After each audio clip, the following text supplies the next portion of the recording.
और लोग जो हैं पाखंड अंधविश्वास में इतना लिप्त हो गए हैं कि उन्हें चमत्कार के अलावा कुछ दिखाई नहीं देता। आज किसी भी छात्र को ये बोल दो आप जो है कि आप इसकी पूजा कीजिए तो आपके मार्क्स अच्छे आएंगे। अब उसको ये सोचने की जहमत नहीं उठाता है वो जो है छात्र कि मैं इसकी पूजा करके किस तरह से मार्क्स प्राप्त कर सकता हूँ, जबकि मैं अगर मेहनत करूँ, पढ़ाई करूँ तो मेरा जो है कल्याण हो जाएगा। लेकिन एक समस्या ये है कि देवी दुर्गा, काली, भगवती के मंदिर में जाने से सब कुछ नहीं होगा। तथागत गौतम बुद्ध ने कहा था कि बुद्ध की प्राप्ति करो, यानी कि बुद्ध की पूजा करो, बुद्ध की प्राप्ति करो, ज्ञान को पूजा करो। आपको ज्ञान होगा तो सब कुछ व्यवस्था ने हमें रोकने की कोशिश किया ये, ताकि ये अपने धर्माभ्यास ना कर सके, अपनी पढ़ाई लिखाई ना कर सके, अपने को जागरूक ना कर सके, अपने को ध्यान में ना ला सके। तो इसके लिए सरकार ने तो रोकने का काम किया। सरकार आज क्या कार्यक्रम कराएगी?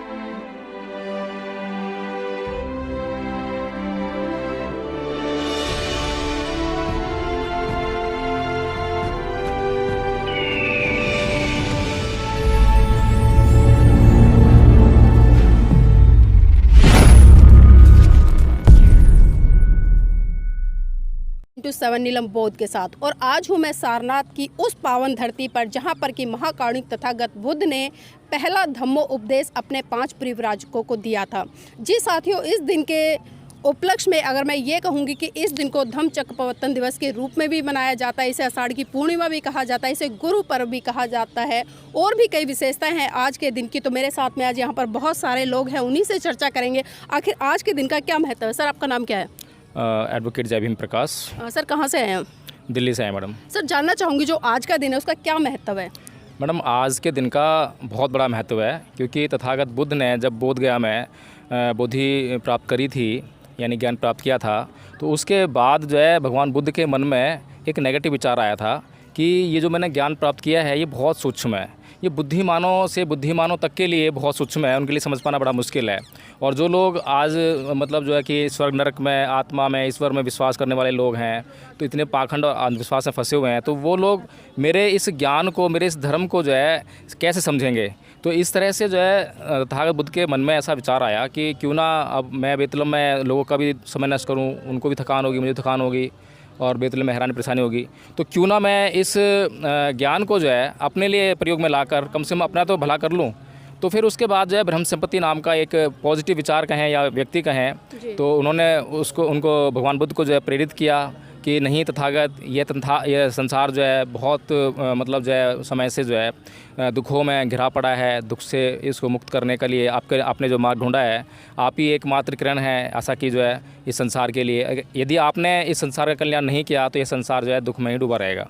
सर, भगवान बुद्ध ने जिस तरह से 4 आर्य सत्य दिए, जिसमें कि पहला है कि दुनिया में दुख है, दुख का कारण है, उसका निवारण है, और उसके लिए एक मार्ग है, जो उस मार्ग पर चलेगा उसका कल्याण होगा। तो इन चीज़ों को अगर आज के मैं वर्तमान युग में बात करूँ तो लोग कितना इनको मनोसात करने का काम कर रहे हैं?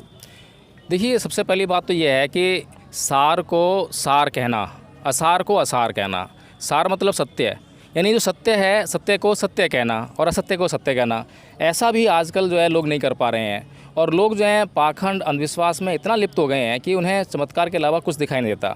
आज किसी भी छात्र को ये बोल दो आप जो है कि आप इसकी पूजा कीजिए तो आपके मार्क्स अच्छे आएंगे। अब उसको ये सोचने की जहमत नहीं उठाता है वो जो है छात्र कि मैं इसकी पूजा करके किस तरह से मार्क्स प्राप्त कर सकता हूँ, जबकि मैं अगर मेहनत करूँ, पढ़ाई करूँ तो मेरा जो है कल्याण हो जाएगा। लेकिन एक समस्या ये है कि लोग क्योंकि प्रमादी हैं, आलसी हैं, और वे मेहनत करना नहीं चाहते हैं, इसीलिए वे शॉर्टकट ढूंढते हैं। और उन्हें जब दिखाई देता है कि बिना पढ़े ही कोई अगर अच्छे मार्क्स प्राप्त किया जा सकते हैं, एग्जाम में पास हो जा सकता है, नौकरी मिल सकती है, तो फिर मैं मेहनत करने के बजाय मंदिर जाऊं, मस्जिद जाऊं, गुरुद्वारे जाऊं और वहां पूजा अर्चना करूं।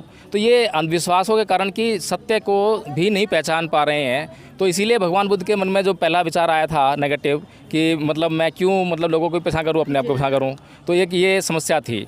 जी सर, तो और भी लोग हैं, उनसे भी जानने का प्रयास करेंगे। सर, जानना चाहूँगी आज के आधुनिक युग में अगर मैं बात करूँ तो लोगों के लिए धर्म कितना ज़रूरी है? धर्म सर जी बहुत ज़रूरी है। धर्म से ही सब कुछ होता है। जो हम धर्म में जाएंगे, धर्म सीखेंगे और बुद्ध की प्राप्ति करेंगे, जो तथागत गौतम बुद्ध ने प्राप्त किया है ज्ञान, अगर हम उस ज्ञान को प्राप्त कर लें तो सबका कल्याण हो सकता है। हमें देवी दुर्गा, काली, भगवती के मंदिर में जाने से सब कुछ नहीं होगा। तथागत गौतम बुद्ध ने कहा था कि बुद्ध की प्राप्ति करो, यानी कि बुद्ध की पूजा करो, बुद्ध की प्राप्ति करो, ज्ञान को पूजा करो। आपको ज्ञान होगा तो सब कुछ होगा। सबसे पहले आप शिक्षित बनिए, संगठित होइए, संघर्ष करिए, ये बाबा साहब ने कहा था। तो इसका हमें पालन करना चाहिए और बाबा साहब का जो मिशन था, जो तथागत गौतम बुद्ध का संदेश था, वो जन जन तक पहुंचाना चाहिए, ताकि हमारे जो समाज के लोग दबे कुचले जो अभी अंधकार में हैं, उनको ये ज्ञान प्राप्त हो कि बाबा साहब जिस कठिन परिश्रम से हमें यहाँ तक पहुंचाया है, उस कठिन परिश्रम को हम आगे तक बढ़ाएं और उनके मिशन को रुकने ना दें। जी, अक्सर हम देखते हैं जब हमारे देश के माननीय प्रधानमंत्री जी विदेशों में जाते हैं या योगी जी जो कोई फॉरेनर से आता है तो उसको बुद्ध की मूर्ति देकर सम्मान करते हैं। तो सर जानना चाहूँगी आज उत्तर प्रदेश में क्या जो भारतीय जनता पार्टी है, खासकर मैं योगी जी की बात करूँ, तो उनकी तरफ से किसी तरह का आज कार्यक्रम आयोजित किया गया है धम्मचक्र प्रवर्तन दिवस को लेकर? अभी तो हमें कोई खबर नहीं मिला है कि माननीय मुख्यमंत्री जी ने ऐसा कोई कार्यक्रम किया है, और कहीं किया होगा तो फिर बाद में समाचार माध्यम से पता चलेगा, लेकिन अभी तो नहीं मालूम चला है। तो क्या लगता है, सरकार एक तरफ तो शांति की बात करती है, भाईचारे की बात करती है, लेकिन कहीं ना कहीं दूसरी तरफ देखते हैं कि आज जिस तरह से देश में जो अराजकतावादी माहौल पनपा हुआ है, उसको किस तरह से ख़त्म किया जा सकता है? हम लोग समझ में आता है कि भगवान बुद्ध की जो पंच शिक्षा दी थी यहाँ पर, अगर ये सब पंचशील जो शिक्षा दी है, अगर पूरी दुनिया के लोग मानना शुरू कर दें तो शांति हो सकता है। चूँकि अहिंसा की हम लोग बात करते हैं और चोरी न करने की बात करते हैं, झूठ न बोलने की बात करते हैं, शराब तथा नशीले पदार्थ को न सेवन करने की बात करते हैं, और पराय माँ बहन को माँ बहन समझने की बात करते हैं। अगर ऐसी व्यवस्था पूरे देश में हो जाए तो कहीं कुछ प्रकार की ऐसी घटना नहीं घट सकती है। शांति सुख और शांति मिल सकती है सबको है। जी, अगर आज हम देखें कि पूरे विश्व में जो शांति है किस तरह से स्थापित की जा सकती है? इसको लाने के लिए एक ही तरीका कि भाईचारा ले आएँ। यह जब तक हम लोग एक दूसरे से मिलेंगे नहीं, भाईचारा नहीं रहेगा, तब तक हम लोग का शांति नहीं हो सकती। इसके लिए तो जी, लेकिन एक तरफ हम देखते हैं या आरएसएस हो या भारतीय जनता पार्टी हो, कहीं ना कहीं वो ये बात करती है कि अगर इस देश में राम की स्थापना होगी, उनकी आइडियोलॉजी की स्थापना होगी, तो भारत विश्व गुरु बनकर उभरेगा और देश में भाईचारा और शांति की स्थापना होगी। क्या लगता है कि आप उनकी बात से सहमत हैं? नहीं मैम, नहीं, केवल बौद्ध धर्म पर चलकर ही इस देश की क्या पूरे विश्व का ही कल्याण हो सकता है, और कोई ऐसा जो लोग कहते हैं वो बकाते हैं मैम। लोग हम अभी तक हमारे प्रधानमंत्री नरेंद्र मोदी जी का ट्वीट आया था कि तथागत भगवान बुद्ध के ही रास्ते चलकर पूरी दुनिया को चलाया जा सकता है। और मैं तो ये कहूँ कि जिस जगह में हम लोग यहाँ पे खड़े हैं, इस जगह में अभी कुछ दिन पहले अभी हमारे भंते चंद्रमा जी जो थे, अभी इसको बचाने के लिए ये जो हम सभी लोग का जो समूह खड़ा है, इनको करने के लिए हम लोगों ने वहाँ तक वो लड़ाई लड़ी है। इस शासन व्यवस्था ने हमें रोकने की कोशिश किया, ये ताकि ये अपने धर्माभ्यास ना कर सके, अपनी पढ़ाई लिखाई ना कर सके, अपने को जागरूक ना कर सके, अपने को ध्यान में ना ला सके। तो इसके लिए सरकार ने तो रोकने का काम किया। सरकार आज क्या कार्यक्रम कराएगी, इसको हम तो नहीं मानते कि ये सरकार हमारे लिए काम करती हो, या चाहे हमारे इस संदेश के लिए, चाहे बाबा साहब के संदेश के लिए, चाहे आज अगर सरकार उस चीज़ को मान रही होती है।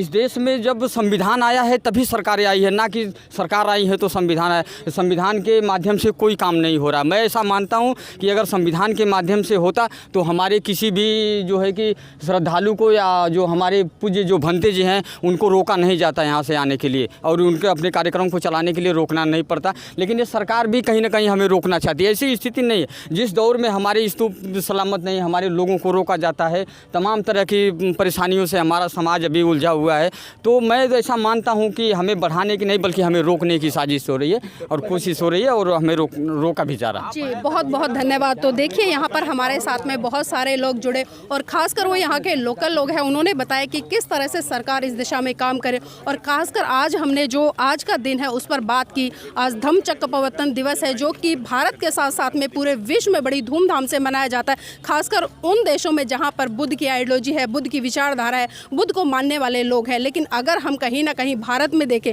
तो हमारे माननीय प्रधानमंत्री जी बड़े गर्व से जिस तरह से कहते हैं कि मैं बुद्ध की धरती भारत से आया हूँ, लेकिन बड़ा दुख होता है जब हम देखते हैं कि भारत में ही युद्ध, बुद्ध के साथ में युद्ध होता नजर आता है। तो सोचने वाला विषय है साथियों। आज देश भर में, विदेशों में इस त्यौहार को बड़े हर्षोल्लास के साथ मनाया गया। तो मैं दोबारा से एक बार फिर से सभी दर्शकों को, सभी श्रोता जो देख रहे हैं देश विदेश में, भारत में, उन सभी को बहुत बहुत मंगल कामनाएं देती हूं, और उम्मीद करूंगी कि इस वीडियो को आप ज़्यादा से ज़्यादा शेयर करेंगे, लाइक करेंगे। अगर अभी तक आपने हमारे चैनल को सब्सक्राइब नहीं किया है तो चैनल को ज़रूर सब्सक्राइब करेंगे, और वीडियो पर कमेंट करना बिल्कुल भी ना भूलें।